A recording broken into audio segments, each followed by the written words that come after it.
Okay, finally, the fundamental theorem of calculus in 4 dimensions, as promised. But first, a review of calculus in dimensions 1 to 3. In 1 dimension, we have the Riemann integral, which I'm hoping you're familiar with, otherwise this isn't going to make a whole lot of sense. We have the integral of f of x dx from a to b, where a, b is just some closed interval on the real number line, of an integrable function f is going to be equal to f of b minus f of a, where big F is any function such that the derivative of big F is equal to little f. So in other words, it's an antiderivative of little f. And we evaluate the antiderivative at the endpoints of the interval. Another way you could write this is you have the antiderivative and we write it as boundary of, if I call this interval I, we'll call this the evaluation on boundary I. This is the fundamental theorem of calculus in 1 dimension, right? Where it's really defined as a limit as your partition size, your mesh of your partition goes to 0, and the number of subdivisions of your partition goes to infinity, and you really have this Riemann sum, right? So f of xi star, these are your sample points times your partition mesh. So you have n equals 0 to infinity. Well, I guess it's going to go to infinity, and that should not be n. Oopsies. I to n. And when we take the limit of that, right, it's the area under the curve, where we have rectangle, rectangle, rectangle, rectangle, sample point, sample point, sample point, width of the sample point, right? This is f of xi star, this is delta xi. And we take all the areas of these rectangles between a and b, we add them up and we take a limit, and that's how we do our Riemann integral. But by the fundamental theorem of calculus, it's also equal to the antiderivative evaluated on the boundary. It's also important that we understand the differential calculus side of things. So if we have some curve and we zoom in really close, and this curve is differentiable, of course, it looks almost linear, so that we can draw a triangle, a right triangle, and we have an input delta x and some output delta y. And the way they're related is by the slope, right? Delta y over delta x. If you take a limit as this point approaches this point, what you get is the derivative, dy dx. It's also important that you can think of this in terms of a differential, a linear approximation, right? So that the output, dy, is equal to the input, dx, times a scaling, right? The derivative is a scaling for, if I move the input just a little bit, how much does the output move? This is, the concept of a differential is incredibly important and generalizes here. Alright, so how does the fundamental theorem of calculus come about?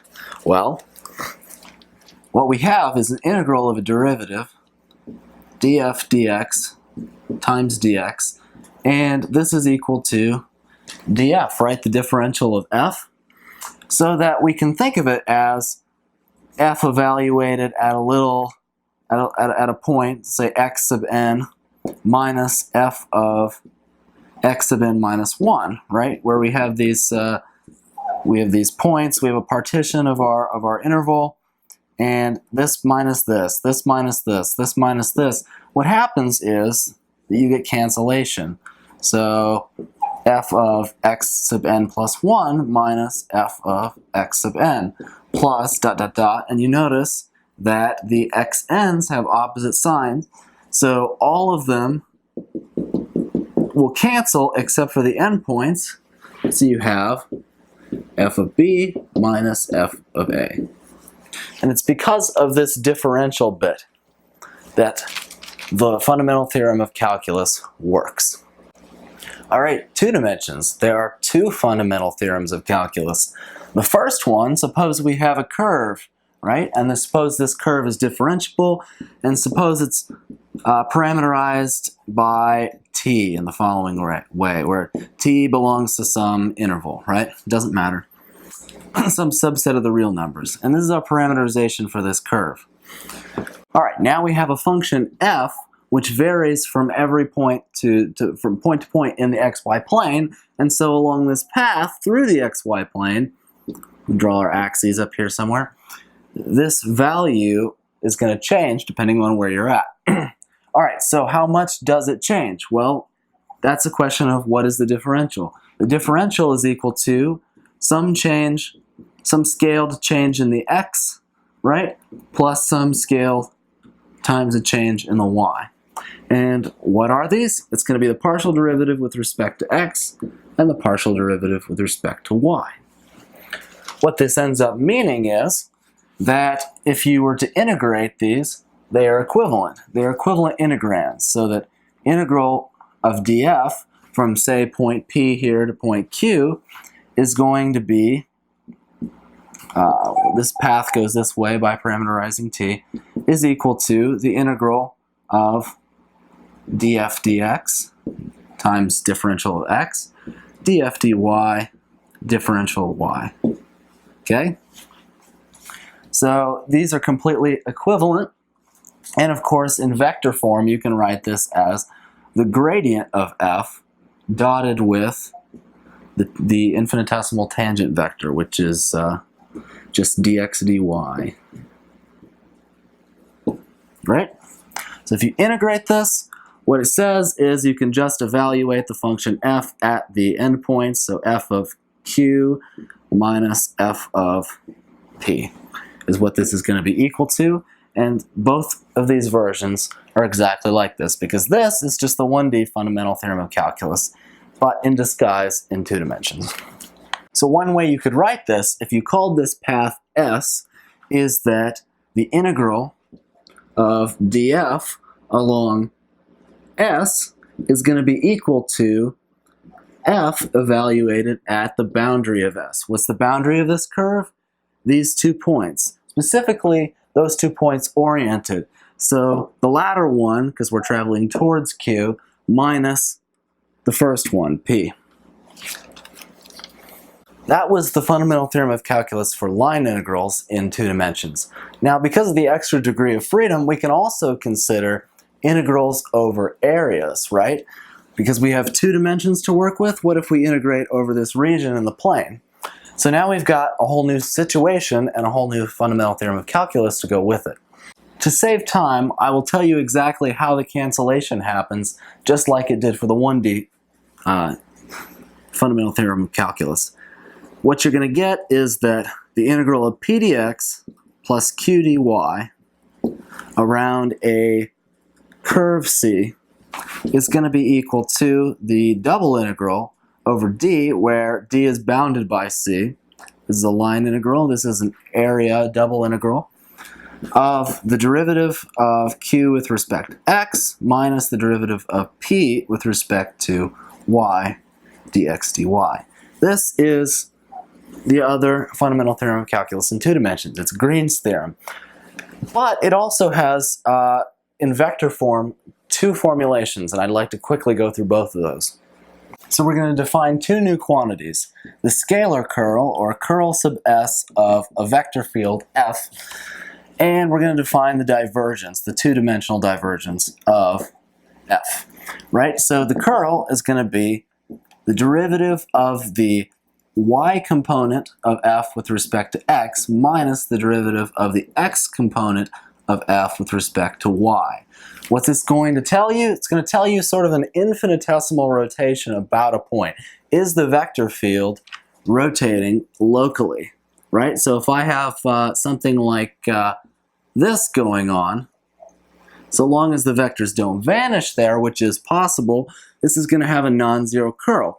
Additionally, there's a weird situation where you can have shear flow. If you think about like fluid flow, you can have a shear flow, and in that case, because the magnitude locally on one side is bigger than on the other side, you can also have what you would call sort of a rotational flow. So in essence, the curl is non-zero. All right, so that's the curl, and this extends to 3 dimensions as well, and I'll show you how. The divergence, on the other hand, you imagine another fluid. Fluids are great for this. Only you imagine it being incompressible, so that if I pull this way, it's got to come in. Or if I stretch it out this way, these sides have got to come in. That would have a divergence of 0. It's incompressible. If it has a positive divergence, there's more coming out of the region than going in. And if it has a negative divergence, there's more coming into the region. Those vectors are pointing in. There's a sink, if you like, more than going out. So divergence is going to be derivative of the x component of f with respect to x plus the derivative of the y component of f with respect to y. Now, just like in the case of the fundamental theorem of calculus in 1 dimension and for line integrals in 2 dimensions, we're going to have a cancellation with this. So what's going to happen is that for the curl, you're going to get these infinitesimal rotations all next to each other in a region like this, say. And you're going to notice that because of the orientation, that if 2 points are really, really close together, they ought to have very similar curls. But they're going to point in opposite directions, so they're going to cancel each other out. And so that you're going to get 0 everywhere but on the boundary. We can thus state Green's theorem in the plane as the scalar curl of a vector field integrated over an area is equal to the line integral of that vector field around the boundary of that area. So if this is the area, and this is the oriented boundary, the integral of the curl over the area is going to cancel out everywhere but at the boundary, so that you have just the function there. All right. Then the other way to state this, Green's theorem, is in terms of divergence. Because you can notice that if you have 2 little squares go next to each other, that whatever's coming out of this one has to be mirrored by what's going on here. What's coming in or out of these neighbors is intimately connected, right? If I have fluid flowing to the left, here the divergence is positive, but here it's got to be negative. So they cancel each other out, and once again, everywhere but at the boundary, it's going to be 0. So that we can also state Green's theorem as the divergence of f dx dy is equal to the boundary integral of f dotted with not the infinitesimal tangent vector, but the infinitesimal normal vector, so pointing outward. How much of the flow is going directly out, as opposed to how much is going tangent. All right, in 3D, the story is much the same. We start out with another version of the fundamental theorem of calculus for line integrals. So if we have some path through space and 2 endpoints, P and Q, we call this path P. And suppose we let a function vary everywhere in space, and we want to know what is all the function values along this thing added up, right? We integrate, and what we get is this from P to Q, say. And it's going to be exactly the same story as before, that because a differential now depends on a change in x, a change in y, and a change in z to get the total change in output, you'll have this, so that this is equal to the integral, if you like, over the boundary of path P. I guess I have a P as a point here too. Let's call that S, and the path is P. So over boundary of P, if you like, it's an integral of the gradient of F, right? Dotted with the infinitesimal tangent vector. Well, but the boundary is just 2 points, so we don't have to write it as an integral. instead, we can just write it as f of q minus f of s, if we're oriented going from s to q. So it's the same thing over and over again, but you notice that what you have is the differential of f over here, and you have the path s, the domain s, and over here you have just f, but you have the boundary of that path. This is the theme we want to capitalize on. Alright, so in addition to FTC for line integrals, we have two more theorems. We have the Stokes theorem for two-dimensional surfaces in three-dimensional space. So what does that say? It generalizes the curl so that we take the scalar curl in three different planes and then we sum it up. So what this ends up meaning is what you get is the scalar curl in one plane plus the scalar curl in another plane plus the scalar curl in another plane. And so you're going to have generally the same story. You're going to get those cancellations locally where the rotations go in opposite directions like that, and then they cancel each other everywhere at the boundary. So that if you integrate this quantity over a surface, it's equivalent, if the surface has a boundary, to just integrating the vector field over the boundary. So that you get the curl of f dA, this is an area element, is equal to the boundary integral, boundary s, of f dr, right?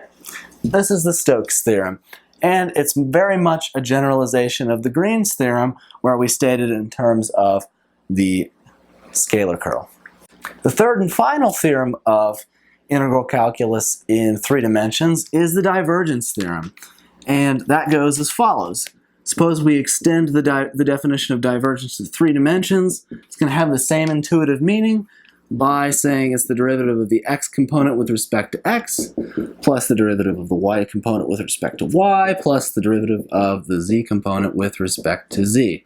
And intuitively, it's still got this sink, source, or incompressibility nature as it did in two dimensions. So, if you integrate this over a volume, it's equivalent to saying what's going inside and outside at the boundary, or what isn't, right? So that the integral over a volume, just call it v, of the divergence, in similar fashion to the Green's theorem stated in divergence form, divergence dx is equal to the surface integral across the surface bounding this volume, boundary, of just f dotted with the normal vector to an area element. So if you have your surface, and then this is your small area element, this is going to be your d sigma, right? Little right angle there. This is our third theorem, and what you should be noticing is that there's a pattern here. That we integrate some differential of something over a domain, and that's equal to the integral, or sum, or however you want to think of it, of what we took the differential of over the boundary domain. This is going to continue. Let's go to four dimensions.